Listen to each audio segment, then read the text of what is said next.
aha mureba hitwa Old Orchard Beach. Old Orchard Beach ni beach cyangwa se umwaro uba muri leta ya Maine.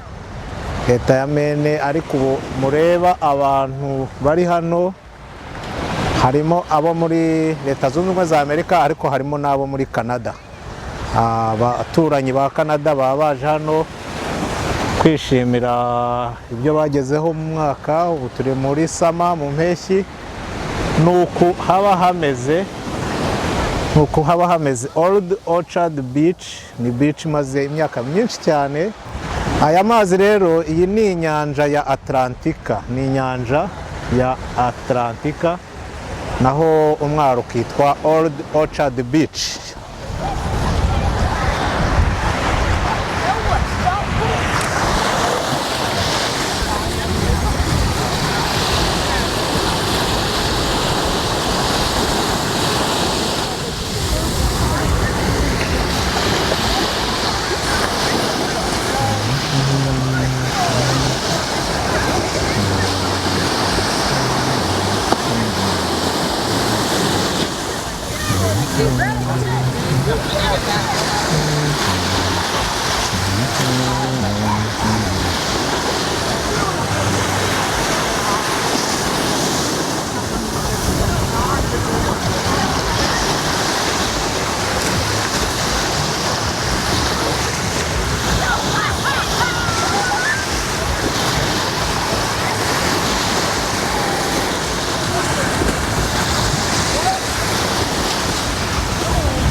Iyi Old Orchard Beach ifite mayiro 7 z'umucanga, ikaba igizwe n'amaduka, ikaba igizwe n'ahantu ho kogera, ariko ikaba igizwe n'aho bakorera siporo zo mu mazi.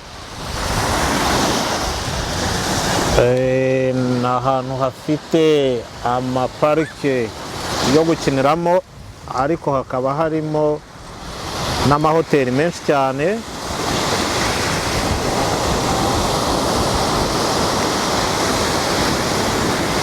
Iyi beach cyangwa se uyu mwaro kera wari uw'umugabo witwa Thomas Roger, ariko ubu ngubu ni ahantu h'abaturage. Mu kwezi kwa karindwi, ukwezi kwa munani, ukwezi kwa cyenda, urebye guhera mu kwa gatanu kugera mu kwa cyenda nibwo haba huzuye abantu benshi gutya. Ikindi gihe haba hakonje cyane, iyo hakonje nta muntu uhegera. Ni ukuvuga ngo n'abakorera amafaranga bayahakorera muri icyo gihe, guhera mu kwa gatanu kugera mu kwa cyenda kurangira.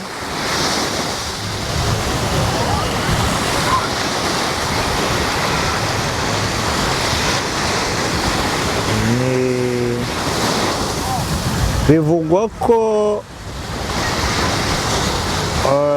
mu mwaka umwe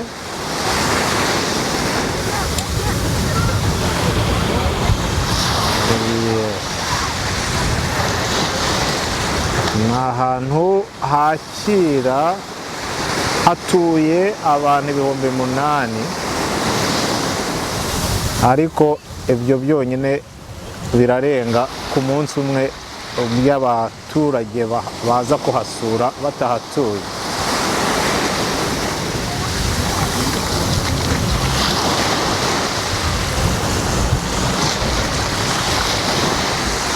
ni ukuvuga iyo tuvuze mayiro zirindwi tuba tuvuze ibirometero 11 uvuye mu mujyi wa Portland muri Maine.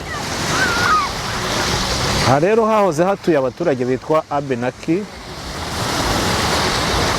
Abaturage baturutse i Burayi bahageze bwa mbere mu 1603.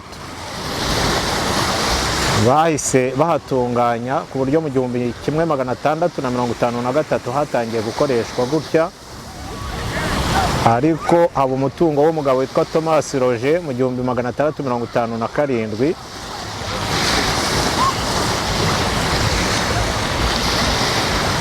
We yari yarahageze mu 1636.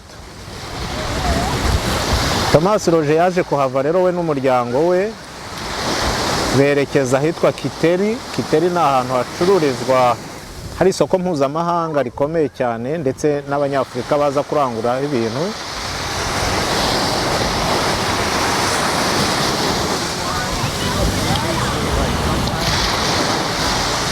Ubu haherereye rero mu majyepfo ya Maine ku nyanja ya Atlantique nk'uko twabivuze.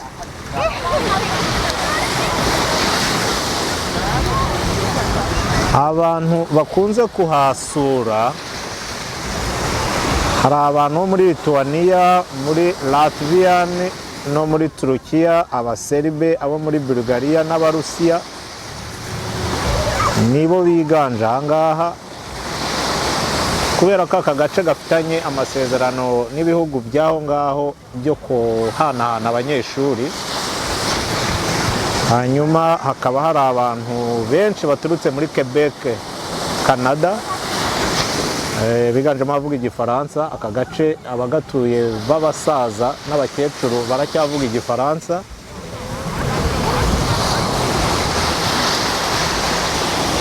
Ubu uyu munsi tuvugana gatuwe n'abaturage 8,960.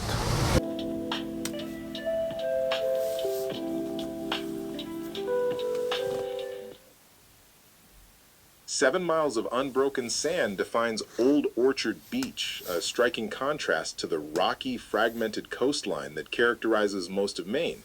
While many visitors to the state expect jagged granite cliffs and hidden coves, this specific stretch of Saco Bay offers a vast, flat expanse that has fundamentally shaped the region's history as a premier destination for over a century. It's a geological anomaly that allowed for things you simply can't do on a rocky shore, like landing transatlantic aircraft or building a massive steel pier that once stretched nearly 2,000 feet into the Atlantic. It's exactly that geography that made it Maine's first true resort town. Long before the modern amusement parks, this area was known as the Garden by the Sea, a name given by Thomas Rogers, the first European settler in 1657. The town itself takes its name from an abandoned apple orchard he planted on a hill overlooking the water. That orchard served as a landmark for sailors for over 150 years, but the real transformation began in the mid-19th century with the arrival of the railroad. The Boston and Maine Railroad reached the town in 1873, and suddenly what was a quiet farming community became accessible to thousands of urban tourists from Boston and Montreal.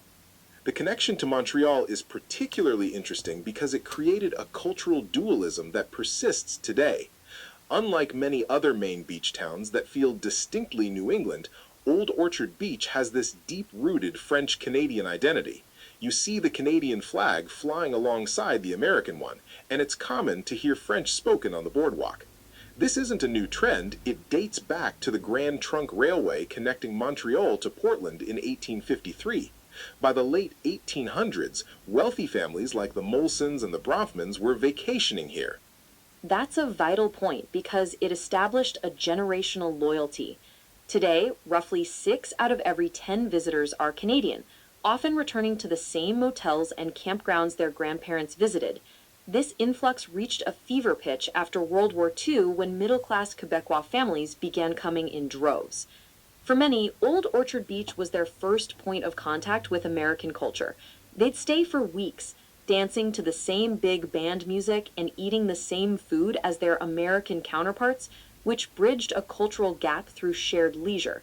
The town even has a sister city relationship with Mimizin in France, partly because of the historic transatlantic flights that took off from these very sands. Those flights were incredible feats of early aviation. Because the sand is so hard-packed at low tide, the beach essentially functioned as a natural runway.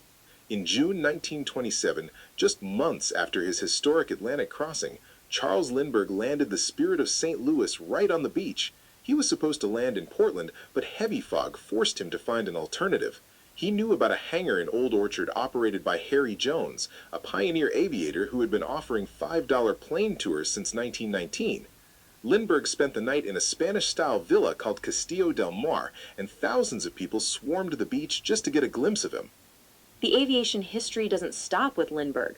In 1929, the Oiseau Canary, or Yellow Bird, made the first French non-stop transatlantic flight, taking off from Old Orchard Beach and landing in Spain.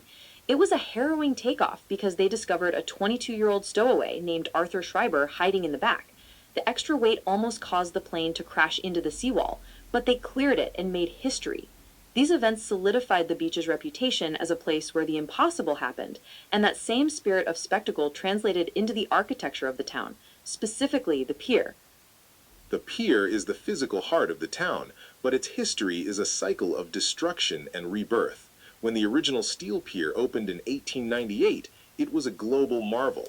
It stretched 1,825 feet into the ocean, making it one of the longest steel piers in the world at the time. It cost $38,000 to build, which was a massive sum back then. It wasn't just a walkway, it had 3 separate pavilions and a casino ballroom at the very end that could hold 5,000 people.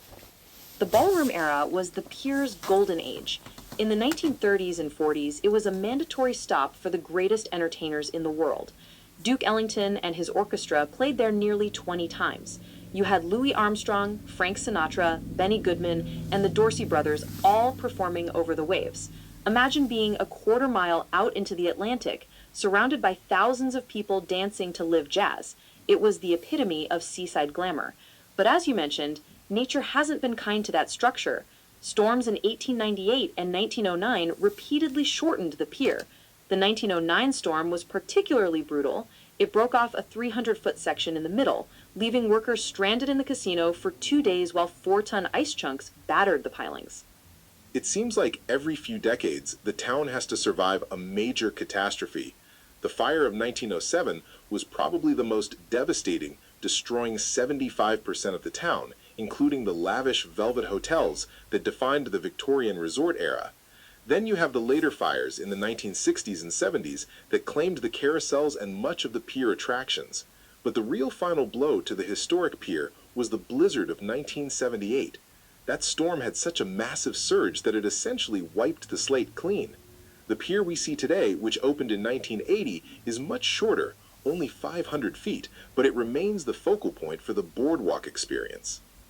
While the pier is the landmark, Palace Playland is the engine of the town's atmosphere. It's unique because it's one of the last true beachfront amusement parks in New England, operating on the same site since 1902.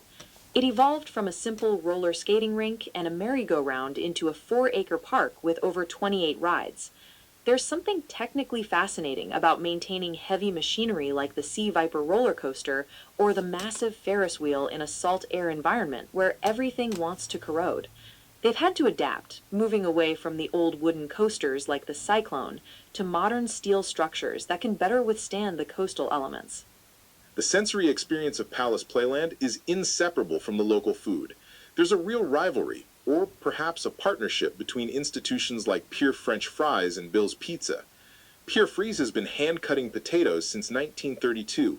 Their process is surprisingly consistent. They use specific high-quality potatoes and oil, and they've survived multiple fires and the blizzard of '78 by moving locations, but keeping the recipe the same. Then you have Bill's Pizza, which started in 1949. The current owners of Pier Freeze actually bought Bill's recently to ensure that both traditions continue. It's that specific combination of crinkle-cut fries with vinegar and a thin crust slice that defines the taste of a Maine summer for generations of visitors. That consistency is what keeps the seasonal economy alive, but that economy is facing a major transition. The town has a year-round population of about 9,000 people, but that swells to 75,000 in the peak of summer. To staff the shops, arcades, and rides, the town relies heavily on the J-1 Visa Summer Work Travel Program. Every year, over 500 international college students from countries like Spain, Turkey, and Bulgaria arrive to live and work. It's a massive logistical challenge. The town actually has a dedicated J-1 coordinator to help these students find housing in a market where every square foot is being fought over by tourists. It creates this vibrant international atmosphere, but it also highlights the town's vulnerability to federal immigration policies and global events. There's also a deeper environmental vulnerability. The very thing that makes the beach famous, those 7 miles of sand, is under constant threat from erosion and sea level rise. According to the Saco Bay Sea Level Adaptation Working Group, the southern end of the beach near Goosefair Brook has lost 3 to 5 feet of sand just since 2020. The historic storms of January 2024 were a wake-up call. 75 homes in the Ocean Park section flooded, some with 4 feet of water in their garages. It's not just a future problem. It's a current crisis that's costing millions of dollars in dune restoration. The technical response to that is interesting because they can't just build a wall. Seawalls often exacerbate erosion in neighboring areas. Instead, the town is using federal disaster aid, about $1.8 million from FEMA, to haul in thousands of cubic yards of sand from inland quarries in Sanford and Dayton. They're rebuilding the frontal dunes and planting seagrass to stabilize them. It's an attempt to buy time, but the Maine Geological Survey suggests that if we see a 2-foot rise in sea level by 2100, over $460 million in real estate in Old Orchard Beach alone will be at risk. The geography that allowed for the birth of this resort town might ultimately be what makes it hardest to preserve. It's a strange paradox. You have this place that feels frozen in time, where people go to relive their childhoods, yet the ground beneath them is literally shifting. The honky-tonk reputation of the town, the neon signs, the arcades, the cheap t-shirts, is often criticized by those looking for a more refined Maine experience. But that accessible, working-class energy is exactly why it has survived so many fires and storms. It doesn't pretend to be something it's not.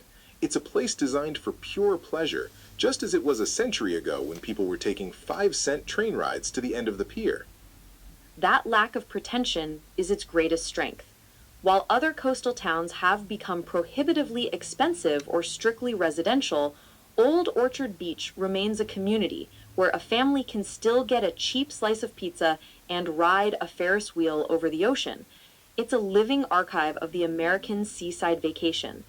Even with the threat of rising tides, the town's history of rebuilding, from the 1907 fire to the 1978 blizzard, suggests a resilience that's hard to find elsewhere. It's a culture of persistence, whether it's the generational return of French-Canadian tourists or the constant replenishment of the sand.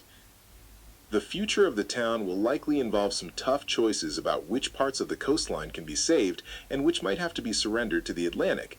But for now, the 7 miles of sand remain Maine's longest playground.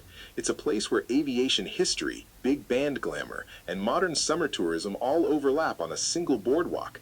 Whether it's the sound of the waves or the dinging of a pinball machine, the sensory profile of the beach is as much a part of the Maine identity as the lobsters and the lighthouses further up the coast. Ultimately, Old Orchard Beach is a testament to the human desire to congregate by the sea. It started as a landmark for sailors and transformed into a landmark for millions of vacationers.